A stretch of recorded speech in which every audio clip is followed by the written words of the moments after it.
Welcome to the current federal tax developments for the week of March the 23rd, 2026. Current federal tax developments are brought to you by your state society of CPAs. We're going to be going over a technical overview of things that went on in the past week in taxes. It was a busier week than we've had recently, so we have a number of things to cover this week. So, what we're going to look at here is we're going to start with a critical tax court decision, looking at corporate capacity to litigate and a state law reviver and whether that solves a problem. The issue is one we've addressed before, and this involves the state of California, which is also a state that's been addressed before in this area. What's missing this time, though, is whether if a corporation runs afoul of this problem, can they depend on the Batchelor case to argue that they should have a chance to argue, that, hey, I should be able to do it past the due date and fix this problem based on equitable rules. And so we'll discuss that. That's why we have this one as a published case this week. We're also then going to take a look at Notice 2020-620, which extends digital asset identification relief for brokers. And then following that, we'll look at Revenue Procedure 2020-617, which allows you to unwind what were previously irrevocable interest limitation elections following the passage of the One Big Beautiful Bill Act. We'll also cover the Ninth Circuit decision regarding standing to sue over the IRS's automated ERC disallowance program, which is a case that we've been following since it first showed up in the district courts here. We'll take a look at newly finalized substantiation rules under Section 274 for unmarked emergency vehicles. A tax court decision clarifying whether a partnership can assert Fifth Amendment due process rights on behalf of its members under the Bipartisan Budget Act audit regime. And lastly, the strict application of the claim of right doctrine to Social Security repayments. So, our first development, we're looking at a trap for the unwary when corporate taxpayers are moving forward in tax controversies. And this case is Arbor Vita Corporation doing business as Media Diagnostics versus Commissioner. This was a published tax court decision, 166 TC number 5, and the decision was issued on March the 16th. Now, here's the problem. Before a corporation can file a tax court petition with the tax court, they need to check and make sure that their entity status is active and in good standing under state law. Because what you may find, if that is not the case, even though the IRS can move forward with grabbing assets, basically doing the assessment and coming after assets and doing the other things moving forward, you really can't litigate in tax court until you repair the corporate structure, right? In this opinion, it was authored by Judge Landy. It underscores exactly what happens when federal rules of practice clash with state corporate suspension laws, and why you can't simply rely on state Revivor statutes to save a defectively filed petition. So let's take a look at a case overview here. Right. As we noted, the case of Arbor Vita is how the court analyzed the interplay between a state corporate suspension and the boundaries of equitable tolling. That's the new thing in the midst of all this. Under Tax Court Rule 60C, the capacity of a corporation to litigate is strictly determined by the law of the state in which it was organized. That's probably a good point to recognize here. The fact that this case was ruled under California law. If your corporation is not in California, right, we're not worried about its status to sue, because it is, let's say, an Arizona corporation, a Utah corporation, New Jersey corporation, whatever it might be. You need to understand that the rules may be different and how the court would apply them. So this is important, but it does suggest, I think why the court has this one as a published opinion, that you simply can't say that, because of Batchelor, even though we didn't have a right to litigate, we didn't have a right to sue, as long as we get ourselves reestablished eventually, we should be able to argue equitable tolling. That's kind of what they're looking for here.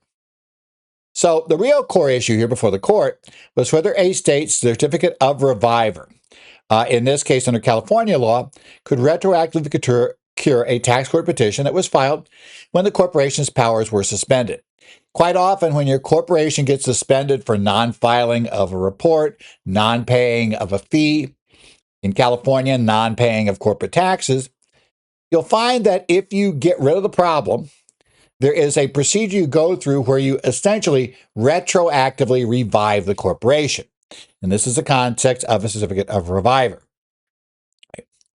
Now, in this case, the question about the reviver carried weight because the taxpayer argued Supreme Court's landmark decision in Batchelor, which reclassified certain filing deadlines as non-jurisdictional and subject to equitable tolling, should essentially afford them procedural flexibility to retroactively validate their position. They're saying, look, I know we filed a petition when the corporation didn't have the right to file one, but we got the reviver. And so because of that, even though we might agree with you that we can't go back and fix it then, we should be able to use that as a reason why we should have permission to late file and continue our battle in the tax court. Now, let's walk through the factual timeline laid out here. Arbor Vista was a California corporation owed unpaid unemployment taxes and had an Internal Revenue Code section 6721 civil penalty for the 2017 tax year. The IRS filed a notice of federal tax lien, and the taxpayer requested a collection due process hearing.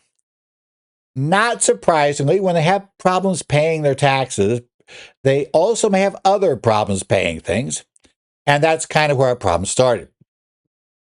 On July 1st, 2024, during the administrative process, the California Franchise Tax Board, which for those of you not used to California taxation, that's essentially the equivalent of a Department of Revenue in most other states, in this case, suspended Arbor Vita's corporate powers under the California Revenue and Taxation Codes 23301 and 23302 for failing to file state tax returns.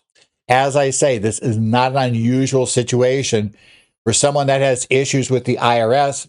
They're having issues with the state, and they're just, things are falling apart. They're not filing returns, or they're not paying the returns. Well, California, you lose your status when you do that.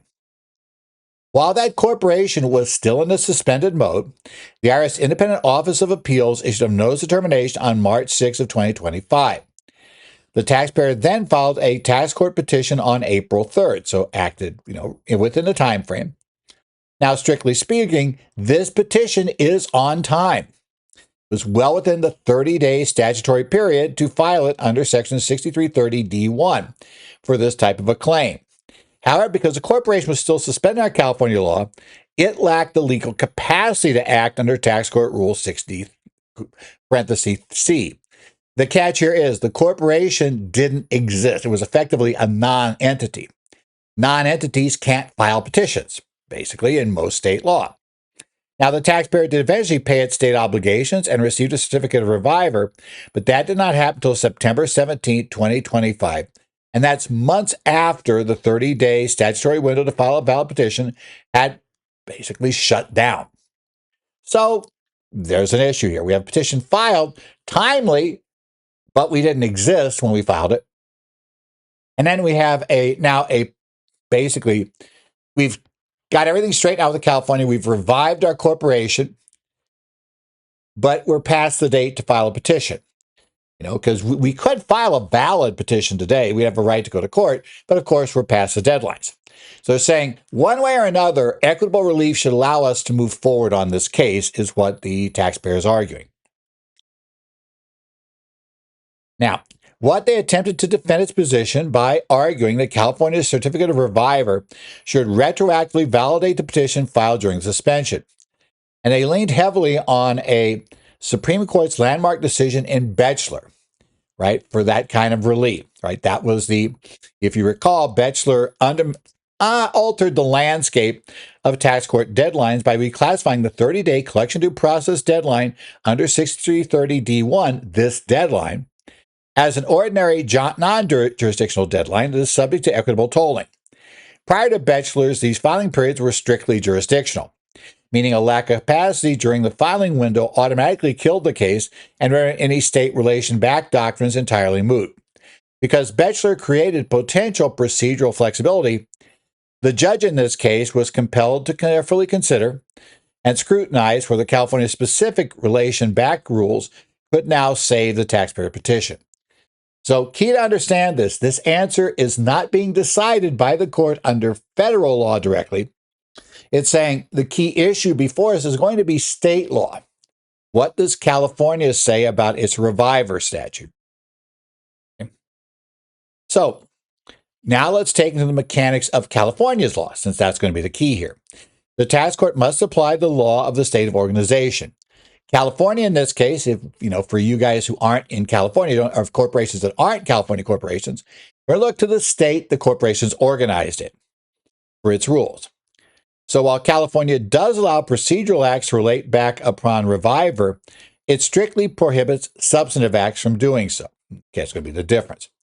The death knell for Arbor Vita was California Revenue Taxation Code Section 23305A, which mandates any corporate revival shall be without prejudice to any action, defense, or right which has accrued by reason of the original suspension. The tax court reasoned that exactly 31 days after the notice of determination was issued, the IRS accrued a valid statute of limitations defense because no legally valid petition had yet been filed.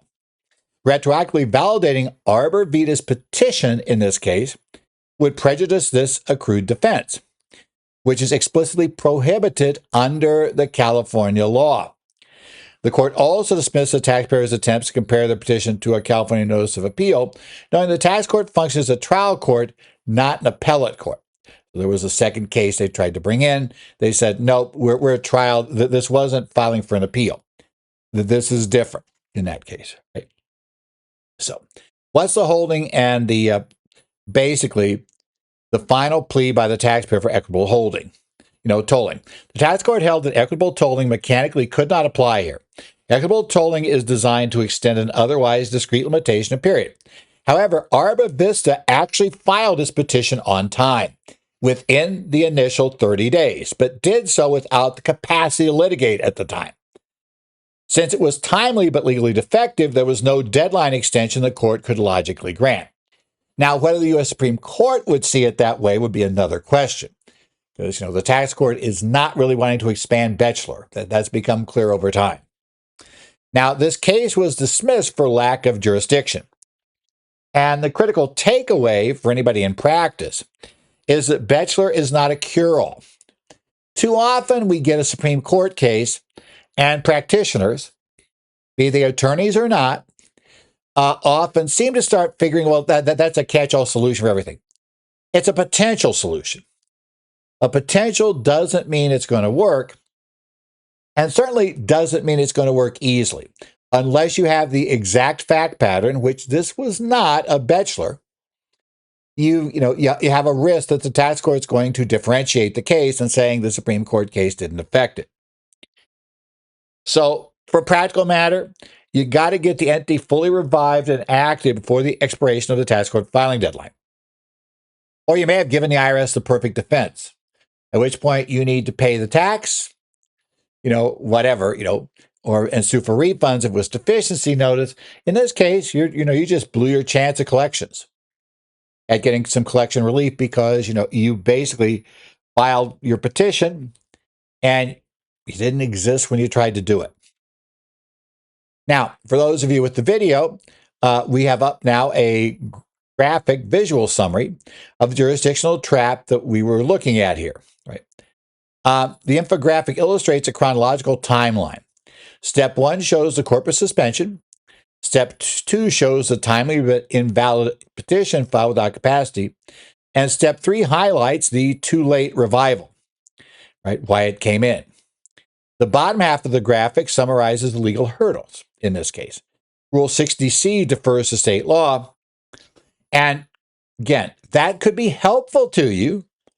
Now, if you're in California, California's no prejudice rule protecting the IRS accrued defense was a big problem, and the possibility of implying equitable tolling to a technically on time but legally void petition. So essentially, the court is holding that by having attempted to file a petition and doing so in a timely manner, but doing so in a way that was legally defective, you can't get equitable tolling. So whenever you have this issue, make sure your clients, especially ones in collections, make sure that they are in compliance with all rules that will keep their corporate charter valid in the state they're organized in. Otherwise, you may not have any way, tax court may not be an option. And then you've got to realize Tax court is not an option, at least until you can get it fixed.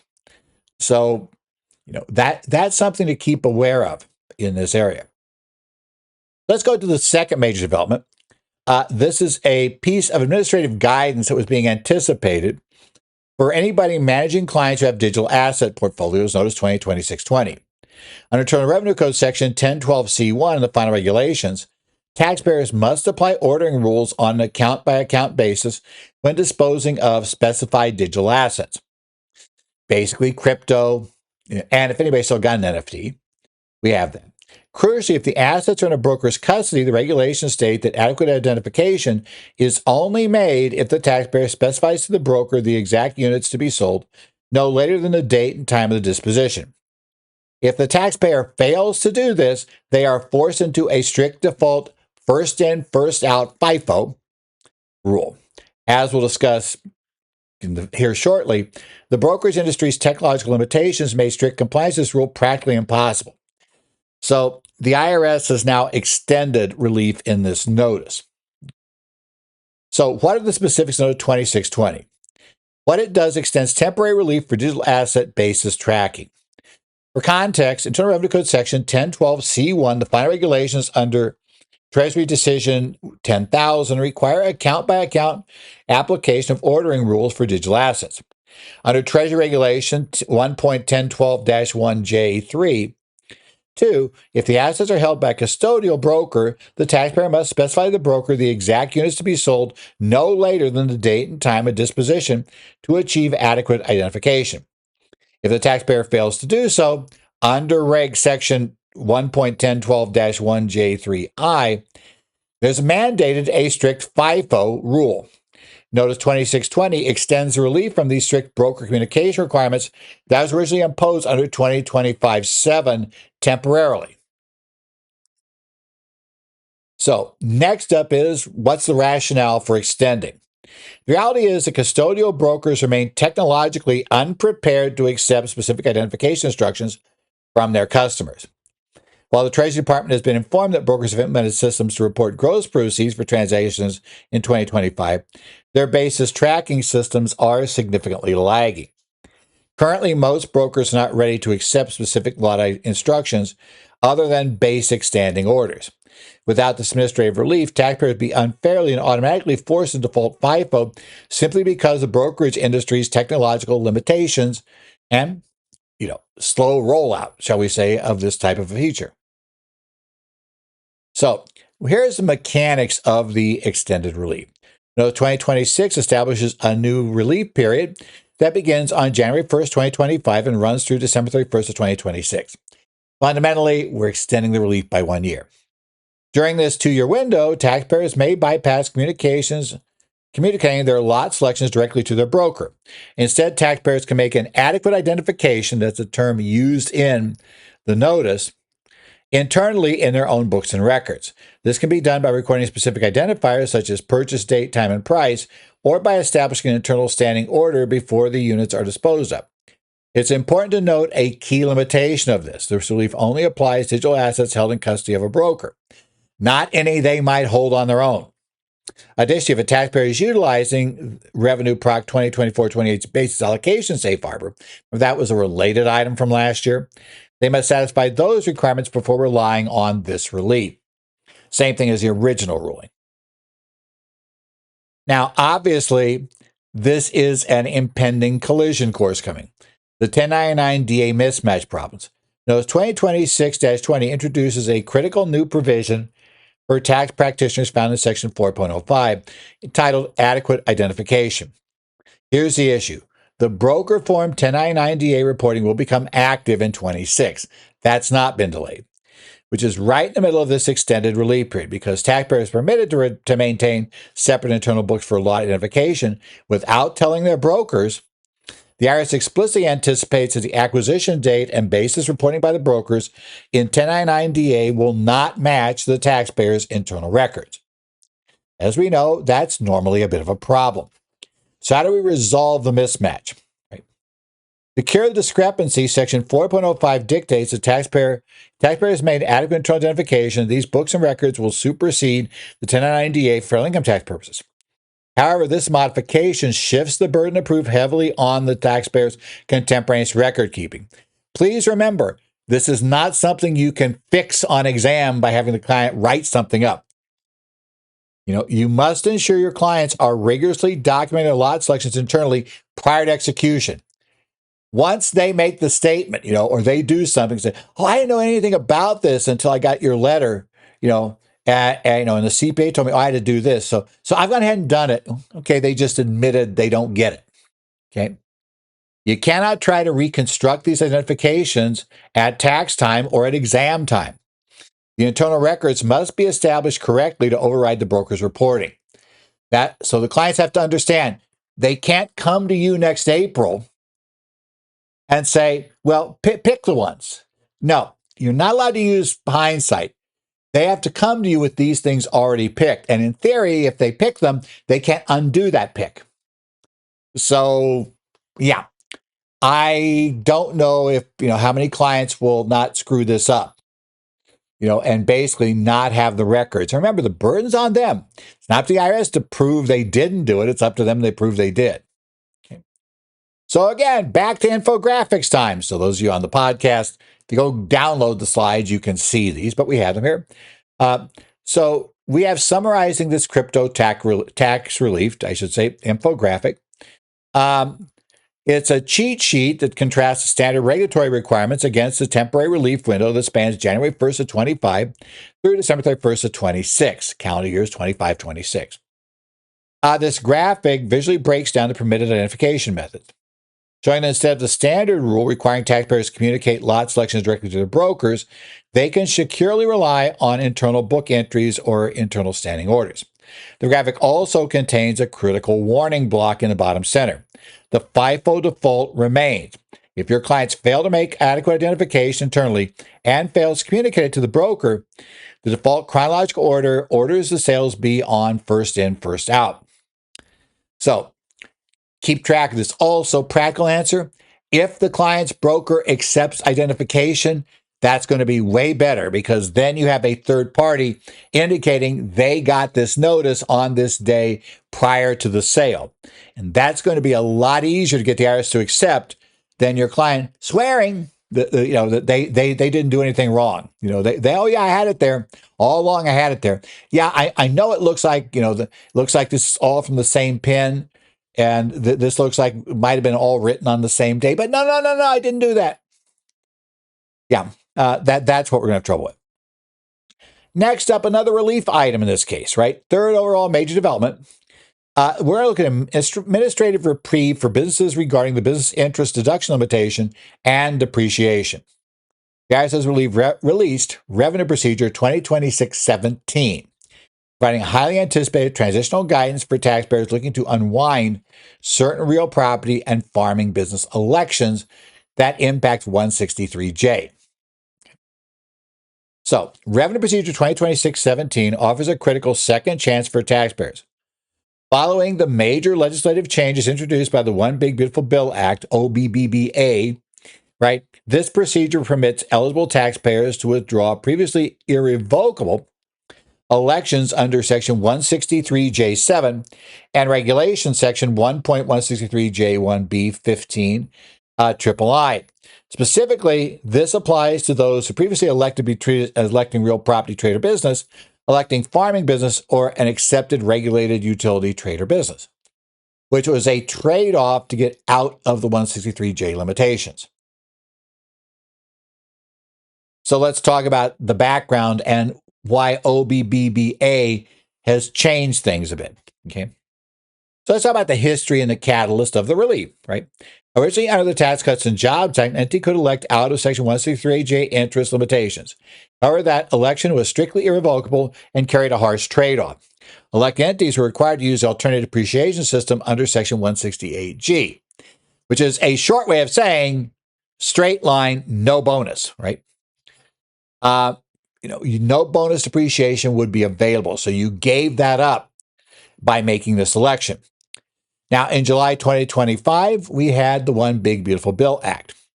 And Section 70303A of that Act struck the restrictive language in 163J8, restoring the taxpayer's ability to add back depreciation, amortization, or depletion when calculating adjusted taxable income.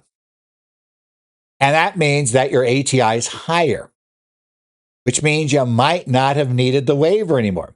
On top of that, Section 70301 of the One Big Beautiful Bill Act made 100% bonus depreciation permanent. Overnight, that election that looked like the right thing to do, at least if you were assuming that, TCJ would stay forever as is and they wouldn't go back and modify 163J, it flipped it for a lot of taxpayers. Suddenly, that election that looked like, well, we got to do that, we're never going to get any interest deduction, may have slipped to, oh, I can't believe, this is horrible because we're giving up bonus depreciation, pushing our depreciation well into the future.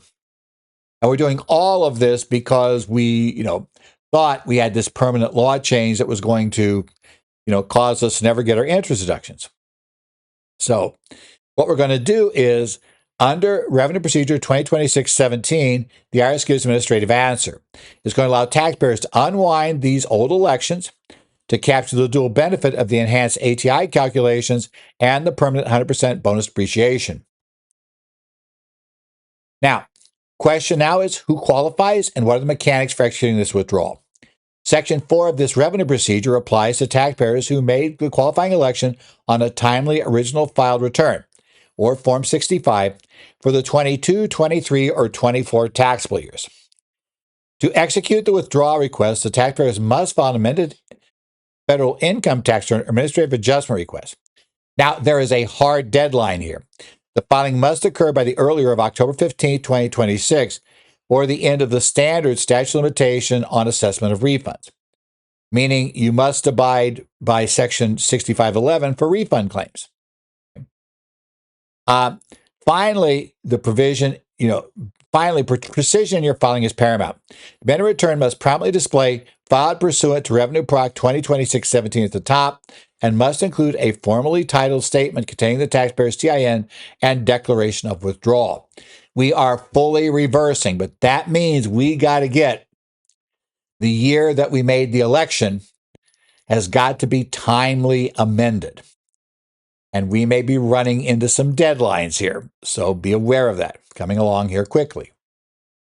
Because obviously 22 tax years, their year ends, basically, I should say their period ends at this point for filing for claims for refund for most on, the due date on 2026, which for pass-throughs, like a partnership may have already passed. That's a bit of a problem, but we're there.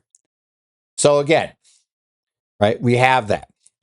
And remember, everybody's got to get it done by October 15th of this year. It's going to see earlier of the two dates. That's going to be crucial.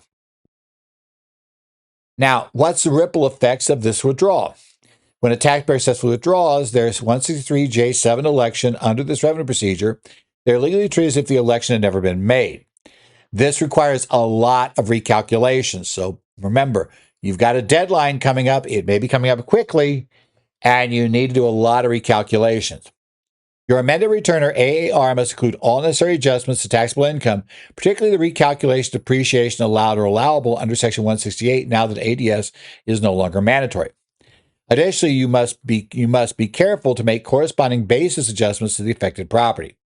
If there are modifications to any adjustments under Section 481, those must be accounted for as well. Importantly, practitioners must file amended returns or AAR for any succeeding years impacted by these ongoing collateral adjustments to ensure the basis and depreciation schedules match across all open years. So there's work to be done here if you want to take advantage of this one. So there is a major administrative reprieve, though, for partnerships that are subject to the centralized audit regime under the Bipartisan Budget Act. Generally, under IRC Section 6031B, BBA partnerships are prohibited from amending the information submitted to their partners after the original due date without explicit authorization from the IRS. Under Procedure 2026-17 grants that specific authority. Eligible BBA partnerships can choose to implement this relief by filing an amended Form 1065. With the amended return box checked and issuing amended Schedule K-1s to partners for the affected years, rather than being forced to file an administrative adjustment request or AR. So you have a choice. You can do either. The amended K1s, if you go that route, must include a specific statement noting the Revenue Proc 2026-17 withdrawal. Critical procedural note: if your BBA partial for taxpayer is currently under IRS exam for 22, 23, or 24, you must provide copies of the amended filing to the coordinating revenue agent no later than the date you file the forms with the IRS. So now if you have an exam going on, you need to provide your amended return to the agent at the same time that you file the return. That's required. And remember, we've gone down the path before on these revenue procs. To get the relief, you must strictly follow the requirements. So don't miss that one if you're in exam. Finally, let's go back to the visual again. And again, those you online, those you on audio, I'll try to describe what we've got here. Right? The infographic breaks procedures down to three main categories: context, eligibility, and execution. Right? So that'll be there. This graphic highlights the OBBBA catalyst. Too many B's there. Showing the legislation restored depreciation add-backs for adjusted taxable income, made 100% bonus depreciation permanent, creating the incentive to unwind these old elections. On the bottom left, it details the eligible scope, 22, 23, and 24 tax years, for electing real property, farming, or regulated utility business. The right side of the graphic emphasizes the strict execution steps you must follow. Submit the amended 1065 or AAR, applying the mandatory filed pursuant to Revenue Proc 2026-17 label in red at the top of the all filings, and hitting the critical deadline of October 15, 26, or the end of the standard statute of limitations, in order to get this timely file. So again, consider your clients who may need to make this sort of election or may want to, and start planning how to get all that done, because you've got, what's your deadline? That's probably the first thing to identify. What's our absolute deadline, at least for the 22 return?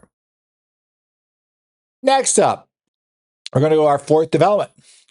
We're going to shift our focus to the ongoing saga of the Employee Retention Credit and ERC today.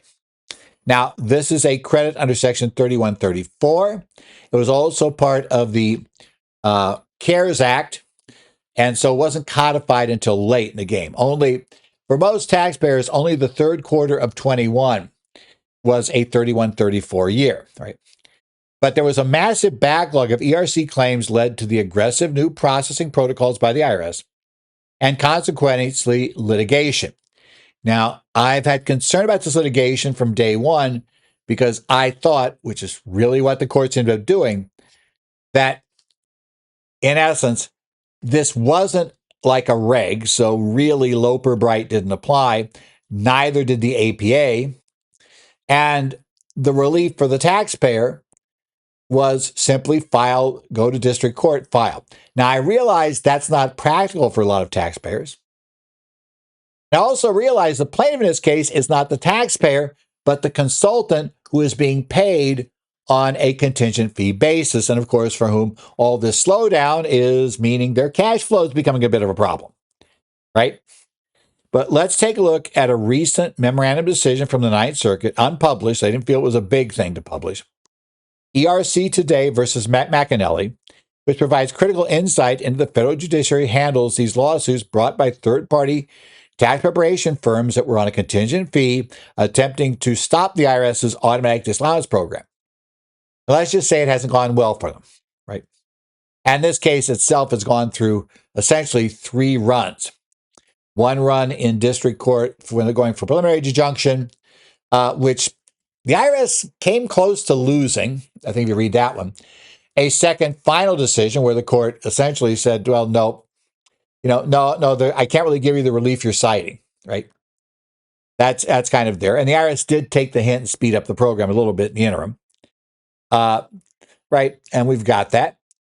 So we're going to kind of take a look at this issue, right? So now we're in the Ninth Circuit for the third try at this thing.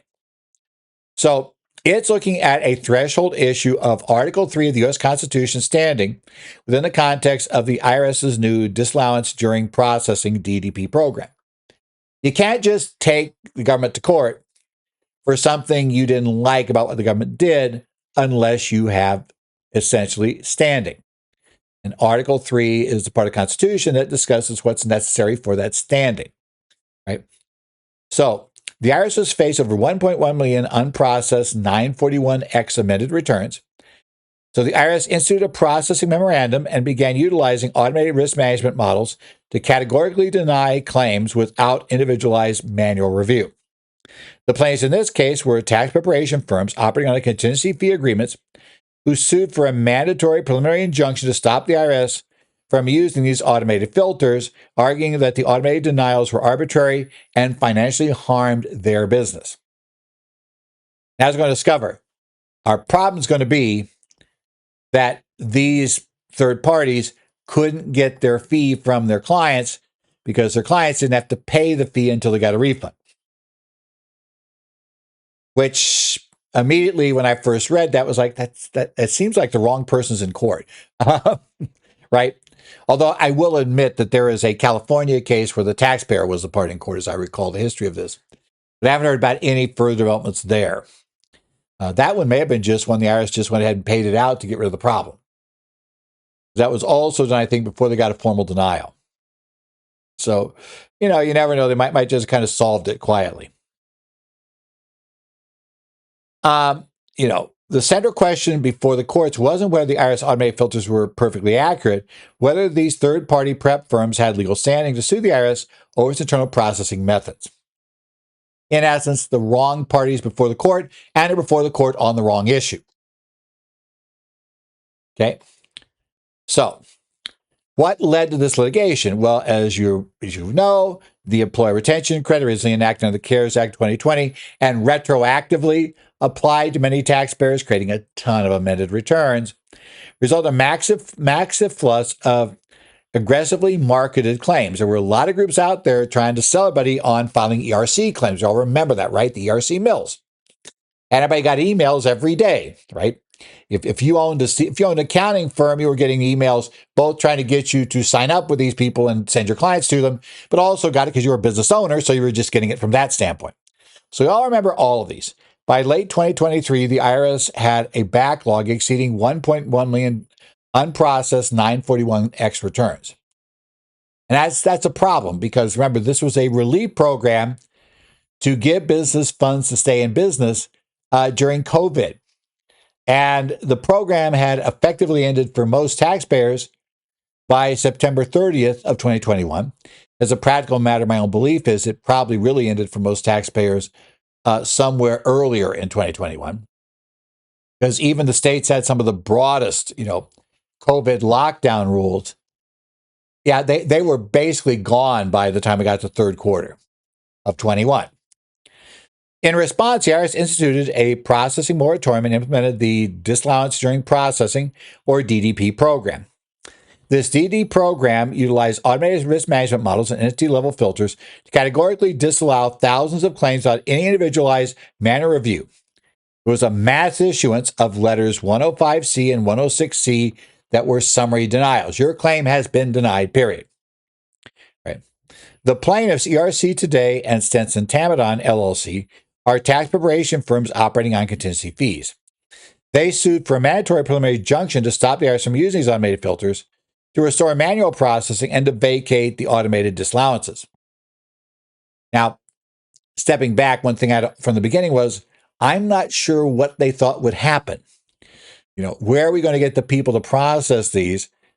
In essence, the IRS is probably not just going to send checks to everybody. So it was kind of like, I didn't see that this could be a timely way to fix it. But nevertheless, they kept going because, one sense, I guess their theory was, well, they have to lose. Right. So now we look at the legal hurdle here. Article 3 standing. To sue in federal court, a plaintiff must establish injury in fact, causation, and that the court can do something to effectively redress that injury. And our problem here is going to be, this issue. District Court initially denied the injunction on the redressability prong, noting it was merely speculative whether enjoining the program would actually result in a higher approval rate of the plaintiff's clients, especially given prior TIGTA findings of over-approvals during manual reviews. As I noted, my concern from the start, yeah, you win. What happens next? It's probably not going to be what you expect, unless you want the court to order them to pay them all out. Now, the Ninth Circuit reviewing the case de novo affirmed the denial, right, by dismantling the foundations of their claim, the injury in fact. Because they were seeking a preliminary injunction, the plaintiffs were required to make a clear showing of financial harm. While they alleged lost revenue and increased post-disallowance, representation costs, that they had no record in evidence proving any of that. Right? They provided no data showing that their aggregate rate of approvals dropped or that their costs actually increased during the program compared to the traditional manual reviews. So the Ninth Circuit said, ignore the fact of, whether this could be redressed. We're not even accepting that you've shown an injury because you failed to produce proof, at least per the Ninth Circuit's review of the record. There was no proof produced. So there were three alternative theories of harm the tax preps tried to claim, all of which the Ninth Circuit rejected. First, they claimed procedural harm. The court shot this down, citing Sterling versus Feek, noting our administrative review procedures are designed strictly to protect the financial rights of the taxpayer, not the economic interests of third-party contingency fee firms. You aren't the party for whom those administrative protections are met. You can't sue. Wrong party suing. Second, they claim representational harm. Under Sweet versus Cardona, reputational harm requires disparagement. Because the IRS's DDP letters sent to taxpayers did not identify or even refer to these tax preparation firms, there was no cognizable disparagement. They just said your claims disallowed. They didn't say, oh, these guys are so incompetent. They obviously didn't do any work. They whatever. They didn't make any statement like that. They just disallowed it. We've all had cases, every firm, has had a situation where ultimately on exam, the IRS disallowed something and sometimes even had them go to tax court and the tax court agreed with the IRS disallowance. That's not disparaging the CPA firms or law firms that were involved in representing the taxpayer and arguing for the case, right? That's going to be a normal expected thing. So they said no. Finally, the plaintiffs claimed a regulatory harm, which this court rejected under the Supreme Court's Clapper standard, characterizing it as a highly speculative fear resting on an attenuated chain of possibilities. In essence, it was all speculative harm based on this regulatory harm theory. So here's the holding and the practical takeaway. The Ninth Circuit affirmed the denial of the preliminary injunction because the firms failed to make a clear showing of standing. They declined to even reach the merits of whether the IRS automated filters were arbitrary. However, the appellate panel did remand the case, noting that under the liberal amendment policy of the Federal Rules of Civil Procedures 15A2, plaintiffs should be given leave to amend their complaint to try and cure their lack of evidentiary support for the financial injury. You can go back and relitigate this again. Of course, we're getting so drawn out in this particular litigation that you got to wonder, is this really helping anymore? We'll see if they try it. It's a tricky takeaway. While the IRS's automated ERC dishonors procedures were incredibly frustrating, are to this day to some extent, third-party professionals generally lack legal standings to challenge these administrative processing rules directly. You can't sue the IRS because their internal processing methods hurt your firm's profit margins, right? They hurt your cash flow. You got to remain focused on client-level substantiation and guiding your clients through post-disallowance administrative appeals and refund litigation. Like it or not, here's where we stand, right? What you have right now, if you saw a client the IRS hasn't acted on the claim yet, you filed over 60 days ago, your client has redress. You won't like it, but they have redress. I remember being in a CPA session once at a conference, and the speaker who used to work for the IRS was, of course, was getting kind of along these lines of, well, they got to do something about that. That's not valid, can't be done. It's like, and I'm saying, I know, the taxpayers have no way to get their refunds. And I said, I don't want to be too nasty about this, but they clearly do have it. It's not practical, but the courts rarely worry about practical because we don't worry about that much in the legal system. In fact, you can't afford to go to court. Doesn't change the fact you have court. You have court as an option.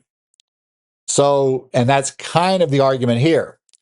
Your clients may not, it's obviously, if you're talking about a $50,000 ERC refund claim, it is almost certainly not cost effective to attempt to litigate that and sue for a refund in district court or the court of claims, your two options.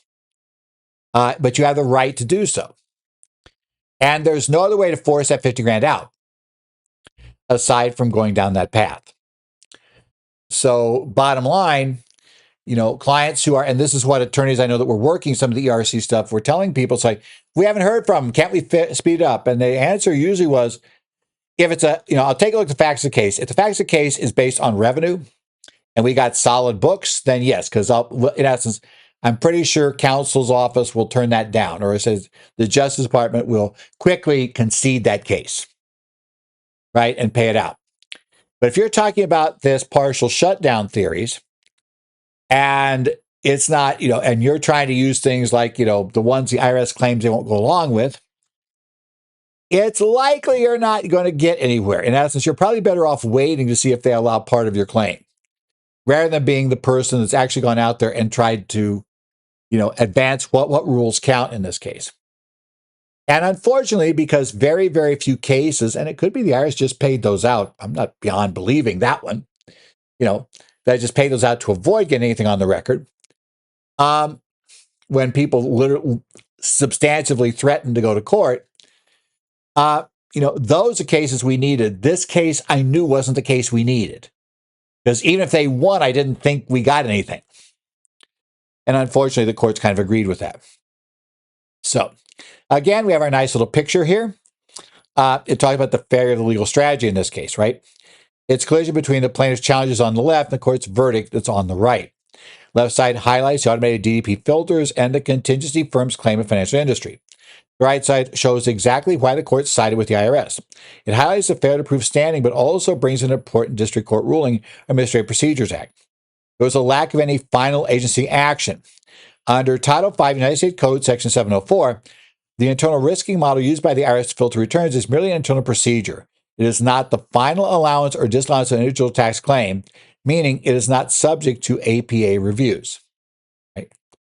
They didn't put out a reg that says, if you're trying to use basically, the fact that the harbor was shut down, so the import stopped, and that was due to, people having to go get COVID vaccines, etc. If that was your theory, and they did a reg that said, yeah, that can never work, that's a substantive rule. That's where APA could work. But this is merely their process. They're allowed to have an opinion. If their opinion is wrong, you challenge that opinion in court. That's how this goes. And so, there were proper remedy lies in alternative taxpayer remedies. Going to appeals, remembering that in a claim for refund, the statute of limitation continues to run while you're in appeals, so watch that clock carefully. And litigation brought by taxpayers themselves, not by the prep firms. So that's the way this works. I'm not surprised. I wasn't from early on that it was going to go here. Okay. And I should say, especially was not surprised when the IRS did speed up the program after the district court in Arizona here kind of prodded them. And once that was done, it's like, the judge, I think, pretty much saw that right away. If they do speed up, I have no idea, what they're going to do. So they sped it up. And so fundamentally, I think this in the end just caused more disallowance notices in some of the litigation to come out faster, which I guess that's good knowing, but it's about all we know. Next up is going to be the fifth development, where we have some welcome administrative relief regarding vehicle substantiation, but for a very limited subset of vehicles. Our Treasury Internal Revenue Service recently issued final regulations under Treasury Decision 10,043. These regulations officially expand substantiation exceptions under 274 for certain unmarked emergency vehicles, and that's why it's narrow. Your client, who's running a plumbing business isn't going to help you. Just going to say nothing changed there that helps you. For anybody, though, advising municipal employers or individual first responders, these rules have an immediate and highly favorable resolution to a fringe benefit issue that they may have run into. Okay. So let's overview the regulation. The core topic here is the expansion of the substantiation exception for unmarked emergency vehicles. Previously, the vehicles had to be marked.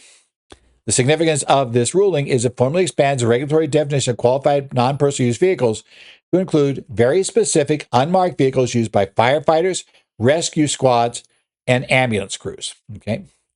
By qualifying under this definition, these vehicles are completely exempted from the strict record-keeping and mileage logging rules that normally apply to employer-provided passenger vehicles. So, what happens here is let's talk about the statutory context of these regulations. As you know, Section 274D imposes strict substantiation requirements on listed property, which includes any passenger automobile. The statute requires taxpayers to prove the amount, time, place, and business purpose of every mile driven, or the fact that it wasn't driven for business, right? However, there's a statutory carve-out in Section 274I, which state the strict rules do not apply to qualified non-personal use vehicles, meaning vehicles that by their very nature are highly unlikely to be used for more than a de minimis amount of personal travel. Prior to these final regulations, Treasury Section 1.274-5K to I provide a very rigid exclusive list of these vehicles. And the exception that's key here was it accepted clearly marked police, fire, and public safety vehicles, and unmarked vehicles strictly used by law enforcement. So law enforcement is the only one that could get an unmarked vehicle under this clue. So if you're a fire department, you're an emergency, you're paramedics, etc. Now that could never work, right? So firefighters, rescue squads, and ambulance crews were entirely excluded from the relief, and were subject to full substantiation rules if they were provided with a vehicle that was unmarked, but meets the requirements that are provided in this regulation. Okay. Now, why did the IRS change this rule? This change stemmed directly from evolving safety concerns. Treasury acknowledged that governmental units are increasingly assigning unmarked vehicles to emergency responders to mitigate the rising incidence of harassment and vandalism, specifically targeting marked fire and emergency vehicles. Allowing responders to use unmarked vehicles allows them to travel inconspicuously while off shift but on call. Furthermore, the IRS noted that these vehicles are so heavily and specifically modified with emergency gear that any personal use beyond commuting is naturally going to be minimal, bringing them perfectly in line with the underlying legislative intent of Section 274I. Now, what are the requirements, though? Not just give an unmarked vehicle and say that and we're good. Because they realize what happened then is you'd be giving people vehicles which really don't have any of that equipment, but then claiming you could ignore it. So there are some very specific rules here. Okay?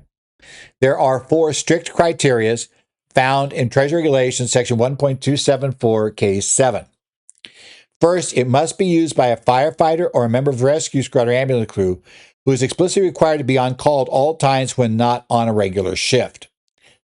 Second, the employee must be required by their employer to use the vehicle for commuting. Third, this one's critical for compliance. Personal use of vehicle outside of commuting and emergency responses must be officially prohibited by the government's unit policies. And you need to show you're actually enforcing that. And finally, the vehicle must be specifically outfitted for emergency response. This means it must be equipped with items like built-in lights, sirens, medical emergency equipment, life-saving devices such as defibrillators, and two-way radios. Now let's take a look at the practical impact of these requirements. While an unmarked vehicle qualifies under these rules, the tax treatment is highly favorable for both the employee and the governmental unit when they meet the requirements. So the first responder, the value of the vehicle's use is completely excluded from gross income as a working condition fringe. So essentially get free commuting. Right? That's kind of helpful. So they don't have the tedious burden of logging mileage for commuting or de minimis personal errands. And de minimis personal errands while on the job means, like they're out, they're on the job, they're driving around in this unmarked vehicle. And while they're out there on the unmarked vehicle, they end up, stopping for lunch. Well, that's personal use. Driving through McDonald's is not a requirement of your emergency responder, but that's de minimis. And it's done while they're within their general rule of, driving while on duty. So it does do that, right? Right. So if you're a municipal employer, no additional employment tax reporting or new substantiation requirements aside from getting the policies in place. And finally, regarding the effective date, these reprieves are available immediately. The Ability to Treasury Regulation 1.2745M states that these rules apply to taxable years ending on or after March 20th, 2026. So immediate there. Now back to our wonderful little illustration here, right? This is, right? The graphic contrasts the problem and the solution. On the left side, it illustrates a heavy administrative burden of detailed mileage logs and the very real safety risk of harassment, associated with mandatorily marked vehicles. On the right, it maps out the new exemption. Enhanced personal safety by allowing inconspicuous travel and simplified substantiation where the vehicle used is treated as a working condition fringe benefits. At the bottom, it visually reiterates the strict eligibility requirements that we just discussed. The vehicle must be specifically outfitted, and the employee government unit must strictly prohibit personal use outside of commuting and emergencies. But this is a really neat side benefit for the employee and the employer, as long as you live by the rules. Right? That's probably the tough part. In essence, you got to make sure that you don't turn a blind eye to personal use. If that vehicle somehow ends up, getting ticketed, you're the Phoenix, you're Phoenix Fire Department, and your fire vehicle ends up being ticketed, by a highway patrol officer in Montana, and there's no reason for that truck to be in Montana, and you discover that, your employee just took it on vacation, used that on vacation rather than taking his personal car. You need to take some action on that. That's going to be the fun part there as we go. Okay, next up, our sixth development of the week. I told you I had a bunch. This is a significant new case that is going to look at the centralized partnership audit regime enacted by the Bipartisan Budget Act of 2015, commonly known as the BBA. The reviewed opinion in Jones Bluff LLC versus Commissioner, tax court case, or 166 TC number 6, I should say. This case holds substantial implications for partnerships and addresses fundamental constitutional questions regarding how BBA audits are conducted. Can you imagine a constitutional question? We don't see that often in the tax court, but we did today in this case. So let's take a look at the case overview here. The core issue litigated in Jones Bluff goes straight to the foundation of the Bipartisan Budget Act regime's entity-level framework. The question before the court is whether a partnership possesses the legal standing to assert the Fifth Amendment due process rights of its individual members in an attempt to invalidate a notice of final partnership assessment, or adjustment, I should say, or FPA, because the BBA fundamentally altered who is considered a party to an audit proceeding. The tax court had to carefully analyze the boundaries of third-party standing. We're back to standing again. Do they have the standing to raise this question? Now, let's talk about the factual background here. Jones Bluff LLC was an Alabama limited liability company treated as a partnership. It was subject to the Bipartisan Budget Act rules for its 2019 return. In 2019, the partnership granted a conservation easement, does that sound familiar? Over a tract of land and subsequently claimed a massive charitable contribution deduction of $36.29 million under IRC 170. Whereas audited return and in October 2023 issued an FPA completely disallowing the deduction. Not surprising, we've gone through all these cases, so we got yet another one here. This is an asserted imputed underpayment under BBA of roughly $13.4 million and penalties exceeding $5.3 million. So in essence, $18.7 million is what we're looking at here. In response, the partnership did two things. First, it submitted Form 8988 to make a Section 6226 election to push out the adjustments to its reviewed year's partners. And second, it petitioned the tax court, immediately filed a motion for summary judgment, claiming the entire BBA audit regime violated the Fifth Amendment due process clause. Now, obviously, I think part of this is driven by concerns that they're reading the tea leaves and noting how these conservation easement cases have gone so far in the tax court. Well, every case is different. You got to be at least a little concerned your case isn't different enough, to go ahead on the merits. So they're going to try to get this thing, invalidated up front and be outside statute. So, we're great. So let's look at the constitutional challenge that they're raising, right? The partnership filed a motion for summary judgment, arguing that the BBA audit rules fundamentally violate the Due Process Clause of the Fifth Amendment, which prevents individuals from being deprived of property without the due process of law. Now, the partnership argued that the BBA deprives the individual partners of this due process. The statutory framework does not provide them with direct notice of the adjustments or a direct opportunity to be heard. Now, the majority opinion contrasted this with the legacy TEFRA rules. Under TEFRA, the Tax Equity Fiscal Responsibility Act, going back to 84? Yeah, it's way back there. Individual partners were treated as parties to the judicial action and had participation rights. Some of them were. Under the BBA, however, the partnership is the only party that can initiate judicial proceedings. And liability derived from the adjustments is strictly the partnership's liability as an entity. Because constitutional rights in question technically belong to the individual partners rather than the partnership entity itself, partnership are attempted to rely on the third-party standing doctrine to raise these claims on behalf of their partners. So let's take a look at the court's analysis of do they have standing. While the partnership met the Article 2 standing to challenge the FPA itself, invoke constitutional protection on behalf of another party requires overcoming some rather severe prudential limitations, I should say. Citing the Supreme Court's case in Kolowski versus Tesmer, the tax court noted that a litigant must demonstrate two things to bypass restrictions: a close relationship with the possessor of the right and a hindrance to the possessor's ability to protect their own interest. Assuming there was a close relationship, and the court kind of granted that likely that they could meet that one, the partnership's argument fatally stumbled on the hindrance prong. The court found no hindrance preventing individual members from asserting their own constitutional claims in the future. Because the underlying liability of the BBA is entity-level liability, if members face tax liabilities only because of partnership's affirmative 6226 push-out election. The members can remain entirely free to raise the due process claims on future partner-level litigation, such as a refund action or collection due process proceeding under IRC Section 6330 or 6320. Wrong party in front of the court, again, is the argument, right? At least on this issue. On the other issues, no, right party's there. That is the substantive question of, is that conservation easement valid? And, is the value proper?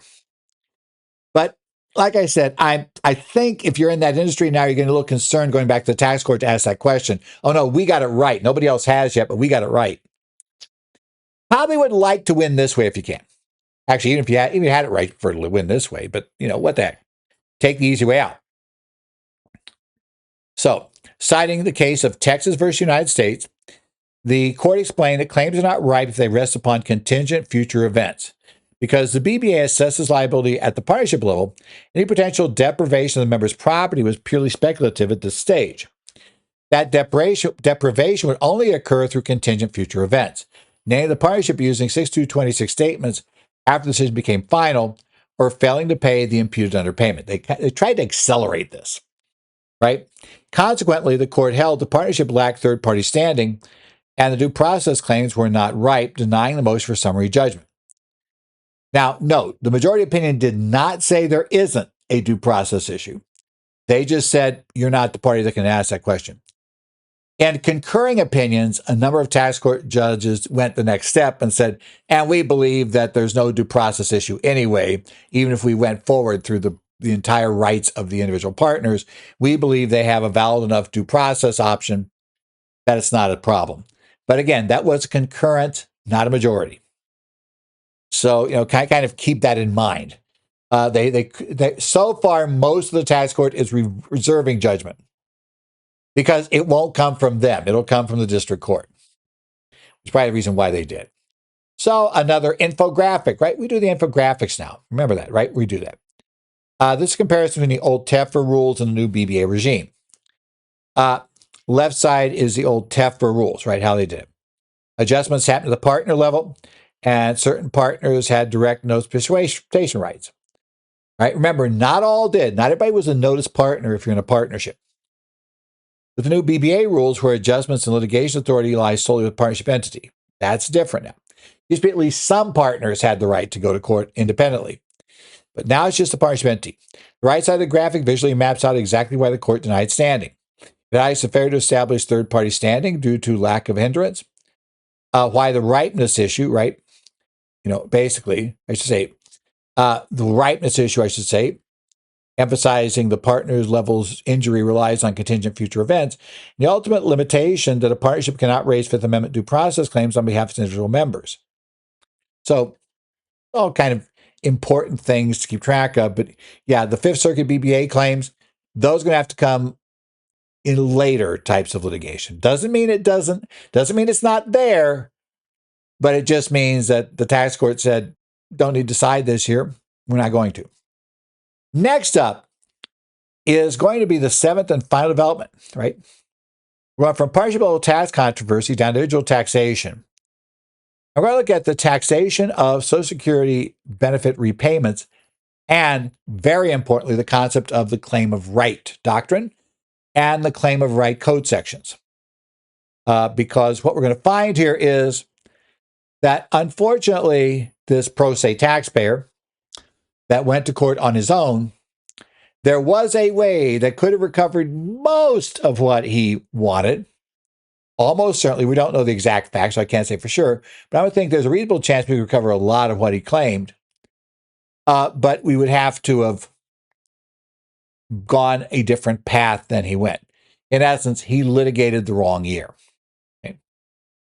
So, this decision in the case of Smith v. Commissioner, Tax Court Memorandum Decision 2026-25, issued on March 19th, is a reminder of the rigid timing rules surrounding taxation of benefits, and serves an excellent case study on the realities of the claim of right doctrine and recoveries under that, and how harsh it is, and how you appear to be going after the wrong year, but you've got to go after, quote, the wrong year to actually be the right year. We'll talk about claim of right here as we go through this case. So, what's the specifics of this case, right? The core topic here revolves around the taxability of Social Security prepayments and the application of the claim of right doctrine in those cases. Those of you handling individual tax compliance, the case highlights the incredibly strict statutory timing rules for offsetting taxable Social Security disability benefits or SSDI benefits. Right? It's a textbook to exemplify attempting to net out income across different tax years without following this precise statutory mechanism will result in deficiency being sustained. Bottom line, deductions must be claimed in the proper tax year. Income must be recognized in the proper tax year.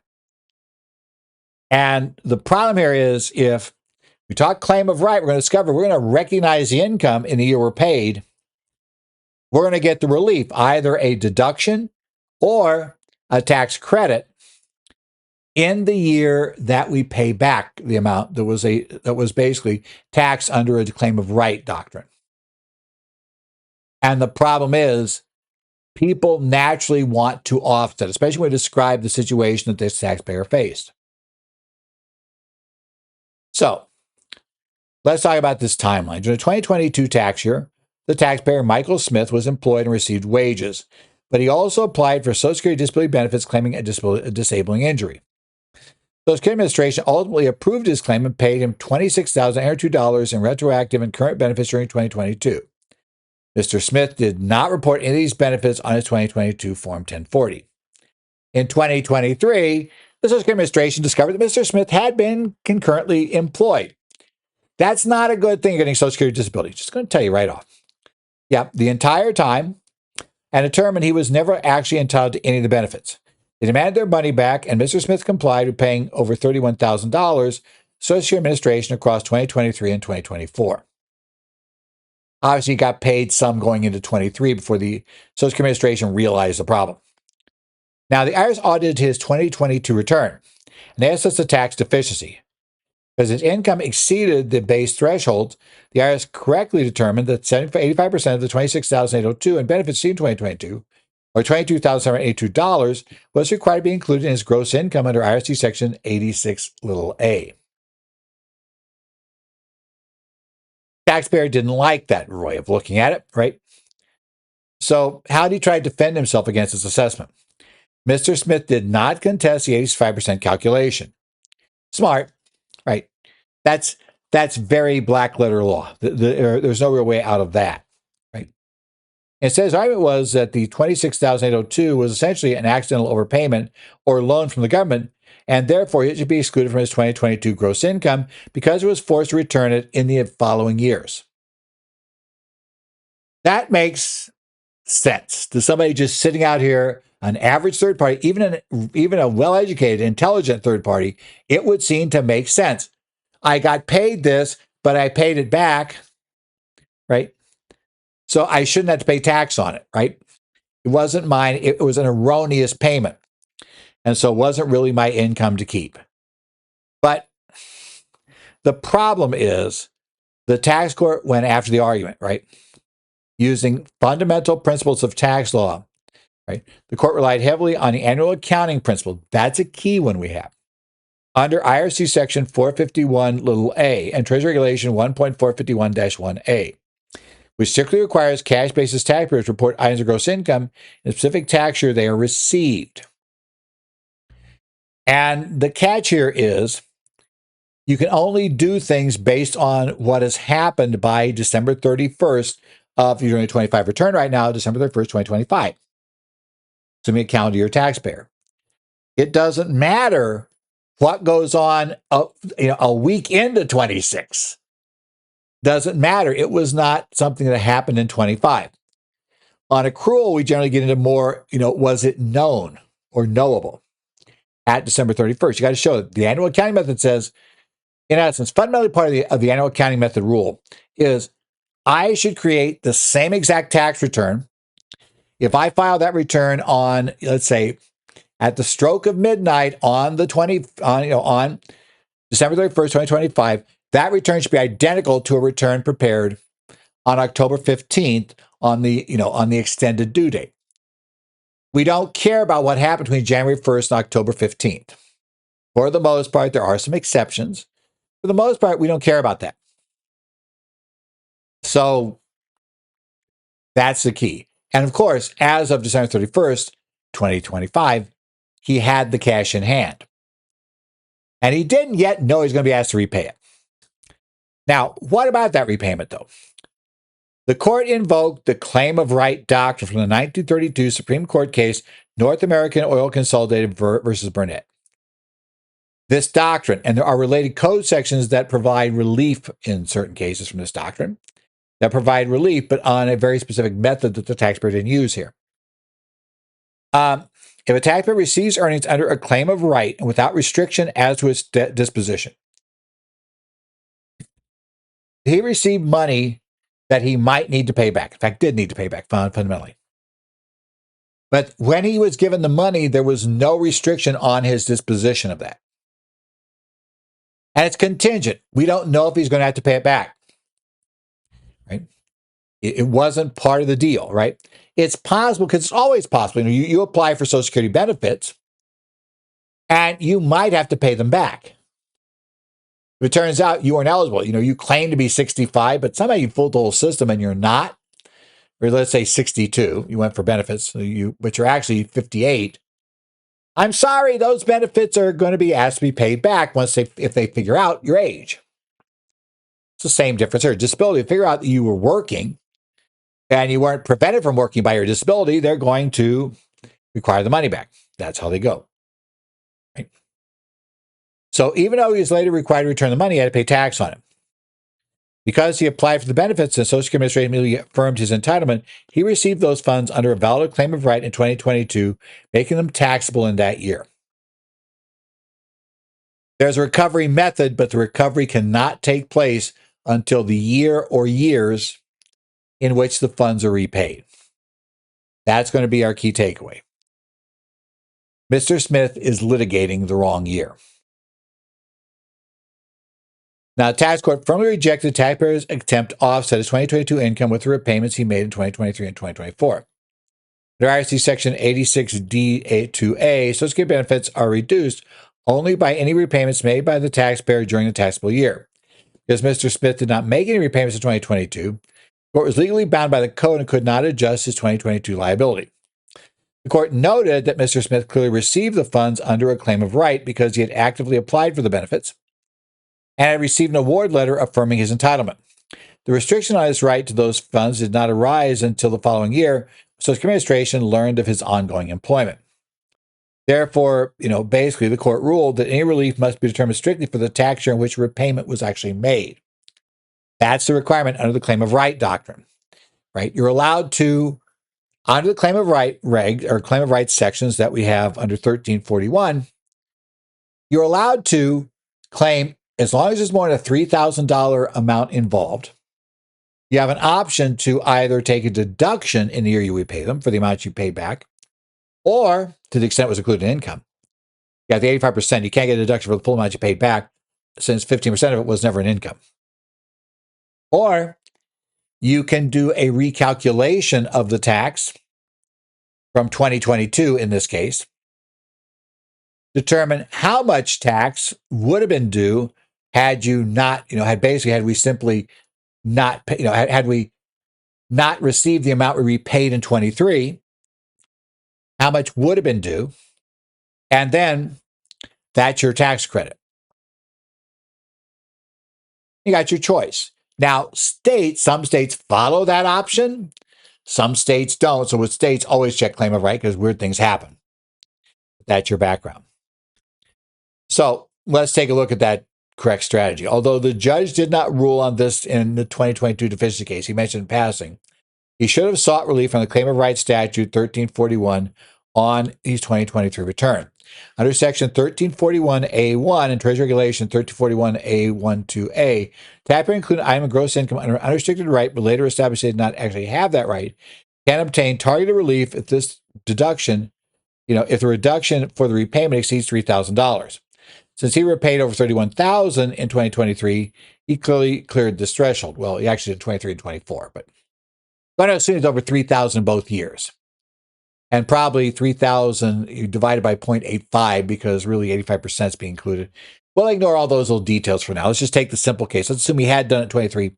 He would have taken a $31,000 deduction in 23, or he would have gone back to 22 and calculated, basically taken out the entire, in this case, he would have repaid everything, taken out the entire Social Security benefit from the taxable income computation, figure out how much his income went down, which we kind of already know because the only adjustment the IRS made was to charge him for what the Social Security would have been, what tax would have been Social Security. So, yeah, he was just taking that credit in 23. Unfortunately, it seems very, very likely that he never filed a protective claim for refund. The court never mentioned that. The court didn't like twist the knife and say, well, no, what you have to do is you have to go to court and sue to, get your refund from 23. But tough luck. You hadn't already filed a court case, so you're just out of luck. Sorry, you made a gift to the government. Probably not good. So the key warning is watch out for this claim of right concept, 1341, and the rules under it. When it tends to come up, people get signing bonuses, right? But they have to pay the bonus back if they don't stay on for, let's say, 5 years, right? There are various other things like that do that, right? They have a loan, but everybody knows the loan from the employer is going to be basically waived over the next 5 years. If it's all with a wink-wink agreement, the IRS can argue claim of right and saying, nope, there was no intent to recapture that loan, that's income. Yes, you had the legal right to do so, and you would have done so if he quit. But, but basically the assumption is that he's going to stay and earn it through. So there have been a couple of cases like that.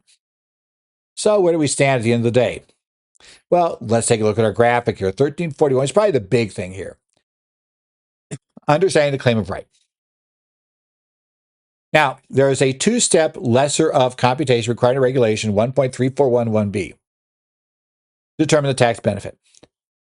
You illustrate the Section 1341A calculation, which computes the current year tax with restoration deduction taken into account, tax deduction. Contrast this with the Section 1345A5 calculation, which computes the current year's tax without that deduction, but provides a refund of the prior overpayment by subtracting the decrease in tax from the prior year that results in excluding the item. This is this infographic we have, which is in the downloaded slides on the website, currentfederaltaxdevelopments.com, on the audio and video presentations.